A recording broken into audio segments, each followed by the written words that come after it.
Now I've got a special book. This one's called Mole's Quiet Place. What's Mole doing? He's in a boat, sailing away. Looks like he's sleeping.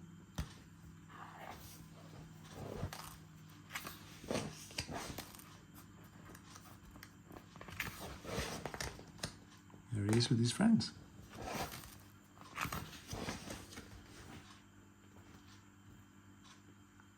The moonlit forest was silent.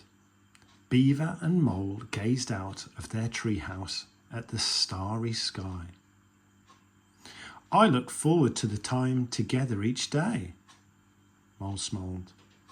Me too, agreed Beaver, as he lit the lanterns just like their old friend Bear had done.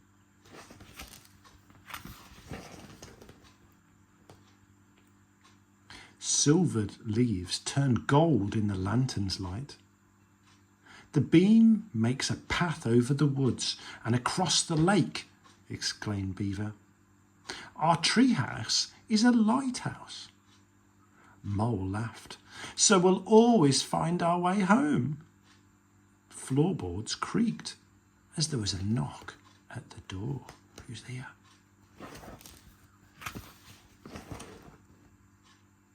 I saw the light, so I knew you were here, beamed Rabbit. And Bunny wondered if there was any cake. Come and sit next to me, offered Mole. Beaver is reading me a story.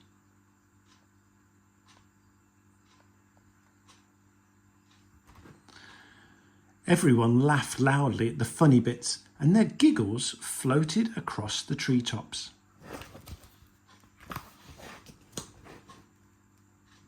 They were settling down for story time the next night when Squirrel's whiskers appeared. I heard you chatting and wondered whether you'd like a song. Mole shuffled over to make a space for the ukulele. Then Mouse climbed in. I thought I smelled something delicious. Oh, it's a cake, look.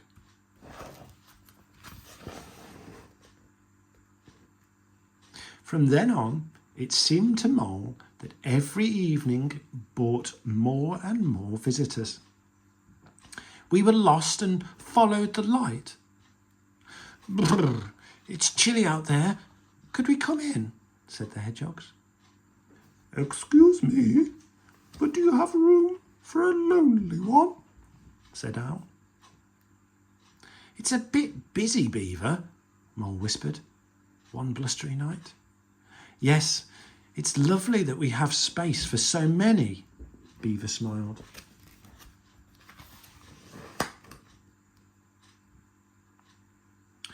Our port in a storm, squeaked Mouse, shaking off the rain. I brought you some company because I knew you wouldn't mind. There's room for us all, laughed Beaver. Right, Mole? But Mole wasn't there. She said she was going to follow the light down to the lake, Rabbit explained. Beaver took Bear's big umbrella from its place by the door and went hunting for his friend in the dark. Mole! Mole! I'm here! Mole was wrapped up, warm against the weather.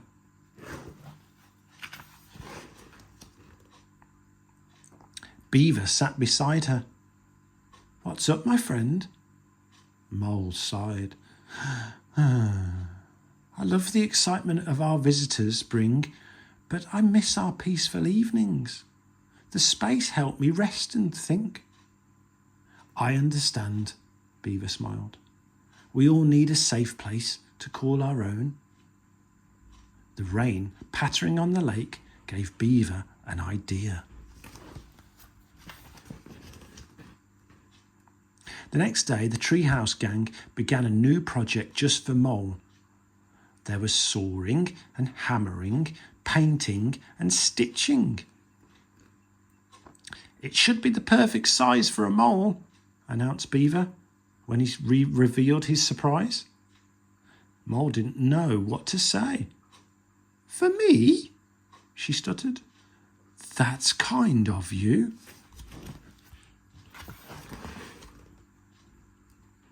Her friends waved merrily as Mole rowed away from the shore. In the middle of the lake, Mole felt perfectly at peace. The boat rocked to the rhythm of the waves. Dragonflies zipped in and out of the bulrushes. Mole felt the warmth of the sun and breathed deeply, while the afternoon drifted silently into evening.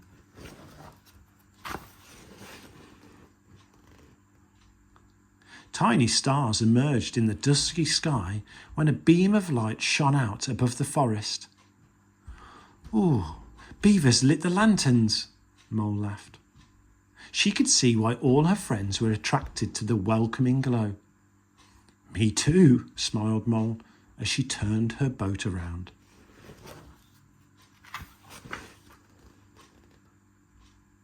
From then on, every day, when she had finished her quiet time, Mole followed the light back to shore, back to her treehouse and the loving warmth of the friends she knew she would always find there.